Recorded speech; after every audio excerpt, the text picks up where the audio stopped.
Episode 4 of Culprits brings us closer to the execution of the planned heist. Diane briefs the team about the position of the vault. Getting to it, even in the case of a natural disaster, is next to impossible. There are only 2 men in the world who could possibly break in. One of them is dead. The other, Malek Mizuni, has retired from his illegal businesses. He is completely legit now. Diane and a few others visit him in Barcelona. They go to a cafe he owns. Malek is deeply concerned when he sees Diane's face and learns that she wants to recruit him. Malek reveals his lack of ambition and desire to get back to his craft. Money isn't the only attraction for him, and the job currently does not appeal to him. Diane is disappointed but leaves the place. As they're going away, Yusuf, Malek's father, accepts the proposition. Joe and Specialist blindfold him and take Yusuf to Diane. He says that since the lock is old, they will require his expertise on how to crack it open. But they will need an extra pair of hands, someone who is well versed with the craft. Yusuf is referring to Azar, who is Malek's daughter. She is taken in handcuffs to Yusuf and is excited when he tells her it is a real job. However, the task gets terrifying for her as Diane cruelly tests her skills by locking Yusuf in a vault that is quickly filling up with water. If she doesn't save him in time, Yusuf might lose his life. Azar, however, successfully cracks it open, heeding her grandfather's instructions and insights. Both are welcomed to the team and codenamed Greasehouse and Cracker, respectively. Diane lays out the urgency with which the team will have to work in order to be successful. Another member, Fuse, is introduced to the team. As his name suggests, he will be responsible for setting up explosives and charges for the heist. In the present day, Joe, after landing in London, breaks into his parents' house.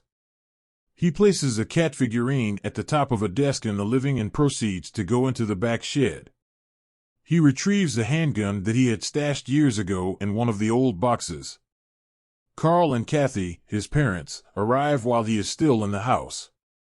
However, he leaves surreptitiously, without making too much noise. Kathy has a sense that Joe is there when she sees the figurine. She even sees him leaving through the back fence, but doesn't say anything. He later meets Specialist and Officer at the art gallery. The trio is suspicious of each other but quickly realizes that the assailant is someone else. As Officer begins to describe him, we get a sense that Specialist knows who he is. Joe is approached by a former lover at the gallery, Colin, who calls him by his old name. It is not a big scare, though, as Joe handles him. Officer mentions that since the team didn't stick to the plan, Diane might be behind these killings. While they are talking, Specialist leaves the gallery. Next, we take a brief journey back into the past that explains why the team didn't stick to the plan. After the heist, most of them, barring Diane, Fixer, Cracker, Right Hand, and Greasehouse, meet at the designated spot. The group has been waiting for nearly an hour before Joe shows up. Thinking the worst, they decide to take their shares of the money and leave. In the present, Joe wonders where Diane is. She hasn't been seen since the job. Joe saw her at the vault that day, where she said she'd meet them back at the designated place. Officer mentions that she has been keeping track of everyone's socials.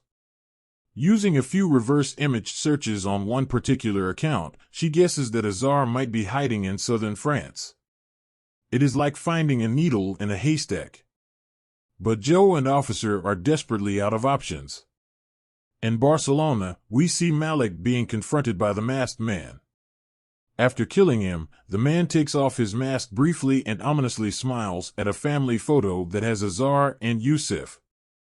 During the trip, it is revealed that Joe still hasn't spent any of the money from the heist.